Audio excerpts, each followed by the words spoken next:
It is 8 o'clock. You're watching BT Vancouver. Thanks for joining us this morning. We'll get to Ashley's story in just a few moments. But first, Metro Vancouver Transit Police are searching for a suspect after a woman was punched repeatedly on the SkyTrain Saturday morning. When I watched this, I would say it was one of the more violent attacks that I've seen. She had a cut above her eye, swelling to her face, bruising, a bloody nose. Police say the woman boarded the train at Waterfront Station just before 8 a.m. on Saturday. Shortly after, she was approached by a man who was staring at her. She asked if something was wrong. That's when he yelled, "You people are why my daughter is sick," before attacking her. The victim was helped by two Good Samaritans. The suspect stayed on the train until King George Station. If you have any information, you're asked to call police. Now for the latest COVID-19 numbers from the provincial government. There have been 34 new reported cases in the past 24 hours. Sadly, 4 more people have died from the virus, all of them seniors.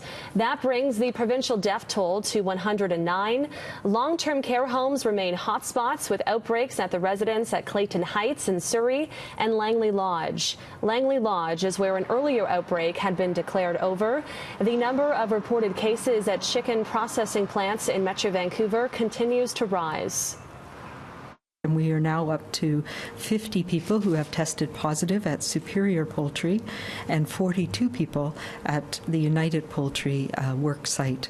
And we know that, again, the investigations are ongoing, both in those two areas and also in a number of other workplace where there is potential for transmission and cases have been identified. And we know that those investigations are ongoing as well. So far, 1,300 people have recovered from the virus in our province. BC's recovery rate has increased to 63%.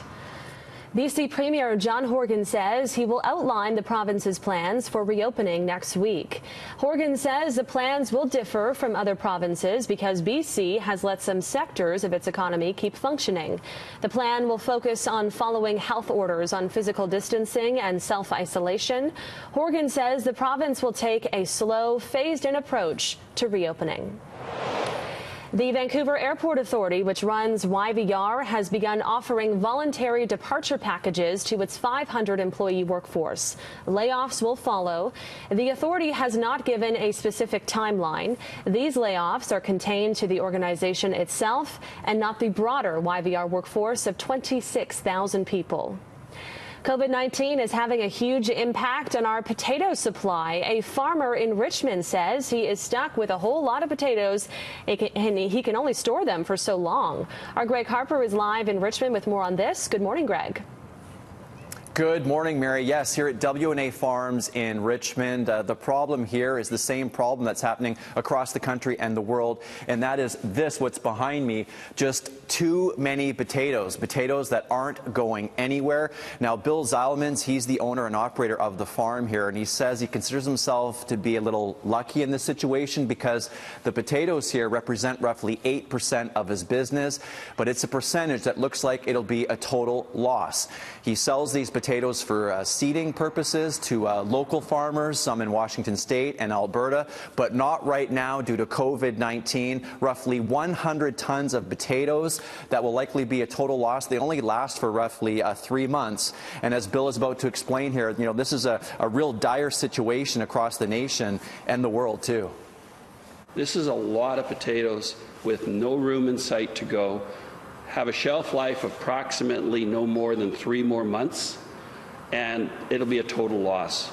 Farmers are donating some potatoes in every part of the world to food banks, wherever they possibly can, but there's a cost, and this is their livelihood. And where do they go with the rest of the potatoes? And you know, because of the pandemic, it's a real complex situation for farmers.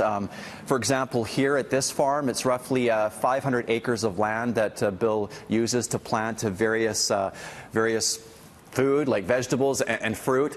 But moving forward, he's unsure what to do with all of this land. Maybe some of it will be empty. Plus, we have the strawberry season that's upcoming, a very short one, and they're unsure here at the farm how that's going to work with U-Pick, people wanting to get their strawberries. So we'll see how this all plays out moving forward. Mary, over to you. Wow, very alarming issue. Okay, thank you so much for bringing this to our attention, Greg.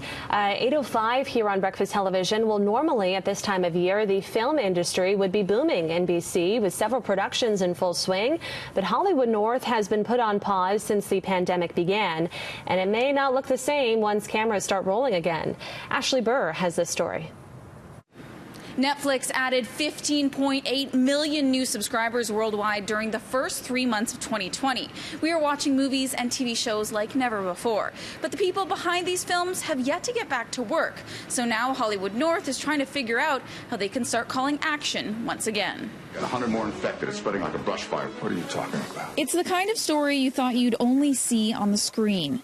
The world shutting down over a virus. Now the people who let their imaginations run wild are itching to go back and make movies. The last thing anybody wants is to be the production that was first out of the gate to get rolling again, only to be the first production to have to shut down again because of an outbreak. Vancouver writer and showrunner Dennis Heaton believes the first film industry change we will see is in the scripts themselves. Any scripts that were written before this all started, they could be looking at a lot of, rewrite notes before they go to the floor to be shot, to take into consideration all this stuff. The BC chairman of Directors Guild of Canada, Alan Harmon, suggests there will need to be workarounds to maintain social distancing, like using long lenses to make actors appear closer than they actually are and reducing the number of extras in a scene.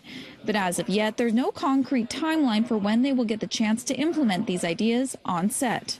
There's a real hopey, wishy kind of a thing that, a June, July potential is in the wings. And then it's always offset by what I think is considered to be more realistic expectations later in the summer and more like the fall into the September, October. The Motion Picture Production Industry Association of BC is holding an information session Friday, calling it the beginning of a roadmap to recovery and reopening. Just to let all the stakeholders know, all the different associations, including the Motion Picture Production Industry Association, Creative BC, the CMPA, the MPA, are all working on their behalf to make sure that we have a safe return to work when the time comes. But another roadblock for film and TV productions is there's no telling when American filmmakers will actually be allowed back into Canada due to the current travel restrictions. We have, in our circumstance, a Canadian actress. And that's good unless, she's coming up from L.A., because I think that's where she's been quarantined. In New Westminster, Ashley Burr, City News. Such a complicated issue, but hopefully they can get back to filming soon, because I want to see the movies about COVID-19.